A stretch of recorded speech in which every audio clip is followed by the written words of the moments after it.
नमस्कार. जय श्री कृष्ण. श्रीकृष्ण चैतन्य प्रभु Nityanand, Shri Advaita Gadadhar श्रीवासदि गौरभक्तवृंदा. Enunciating text 16, text 17 and text 18 of chapter 4, Vidur approaches Maitreya of third canto the status quo of Srimad Bhagavatam. Text 16. कर्माण्य निहस्य भवो अभवस्य ते दुर्गाश्रयो अथारी भयात् पलायनम कालात्मनो यत प्रमदा युताश्रमः स्वात्मनो रतेः खिद्यति धीरविदामीह.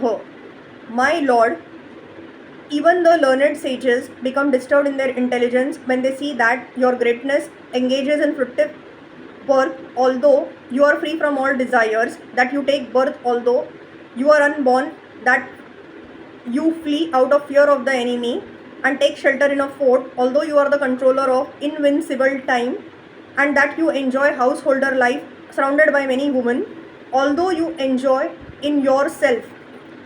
Pure devotees of the Lord are not very much concerned with philosophical speculation in regard to transcendental knowledge of the Lord, nor is it possible to acquire complete knowledge of the Lord. Whatever little knowledge they have about the Lord is sufficient for them, because devotees are simply satisfied in hearing and chanting about the transcendental pastimes of the Lord. This gives them all transcendental bliss. But some of the pastimes of the Lord appear contradictory even to such pure devotees, and thus Uddhav asked the Lord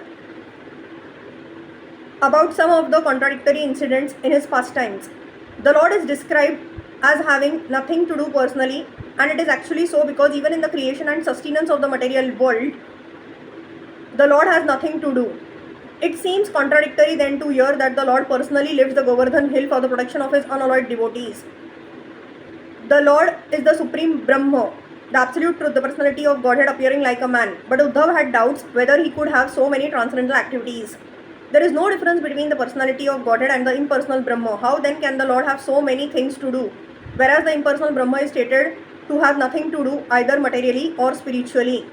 If the Lord is ever unborn, how then is he born as the son of Vasudev and Devki? He is fearful even to Kal, the supreme fear, and yet the Lord is afraid of fighting Jarasandha and takes shelter in a fort. How can one who is full in himself take pleasure in the association of many women? How can he take wives and, just like a householder, take pleasure in the association of family members, children, relatives and parents? All these apparently contradictory happenings bewilder even the greatest learned scholars, who thus bewildered cannot understand whether inactivity is a fact or whether his activities are only imitations. The solution is that the Lord has nothing to do with anything mundane. All his activities are transcendental. This cannot be understood by the mundane speculators. For the mundane speculators, there is certainly a kind of bewilderment, but for the transcendental devotees, there is nothing astonishing in this. The Brahma conception of the absolute truth is certainly the negation of all mundane activities, but the Parabrahma conception is full with transcendental activities. One who knows the distinctions between the conception of Brahma and the conception of Supreme Brahma is certainly the real transcendentalist. There is no bewilderment for such transcendentalists. The Lord himself also declares in Bhagavad Gita 10.2, even the great sages and demigods can know hardly anything about my activities and transcendental potencies. The right explanation of the Lord's activities is given by grandfather Bhishma Dev, Bhagavatam 1.9.16 as follows.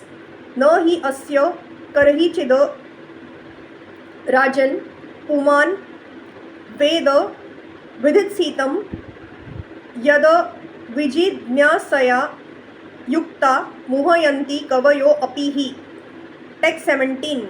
Mantreshu mam va upahuya yatvam कुंठिता खंड सदात्म बोधः पृच्छेह प्रभो मुग्ध इवा प्रमत्त स्तन्नो मनो मोहयतीव देव.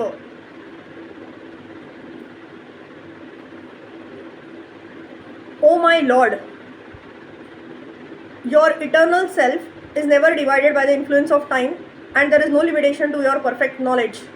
Thus, you were sufficiently able to consult with yourself, yet you called upon me for consultation as if bewildered, although you are never bewildered. And this act of yours bewilders me. Uddhav was never actually bewildered, but he says that all these contradictions appear to be bewildering. The whole discussion between Krishna and Uddhav was meant for the benefit of Maitreya, who was sitting nearby. The Lord used to call Uddhav for consultation when the city was attacked by Jarasandha and others, and when he executed great sacrifices as part of his routine royal work as Lord of Dwarka. The Lord has no past, present and future because he is unhampered by the influence of eternal time, and thus nothing is hidden from him. He is eternally self-intelligent. Therefore, his calling for Uddhav to give him enlightenment is certainly astonishing. All these actions of the Lord appear to be contradictory, although there is no contradiction in the routine activities of the Lord.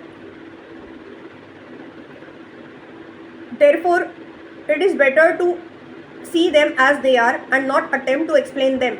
Text 18. Jnanam param swatma rahoh prakasham प्रोवाचकस्मै भगवान समग्रम अपि क्षममनो ग्रहणाय भर्तर वदांजसा यद भृजीनम तरेम. My Lord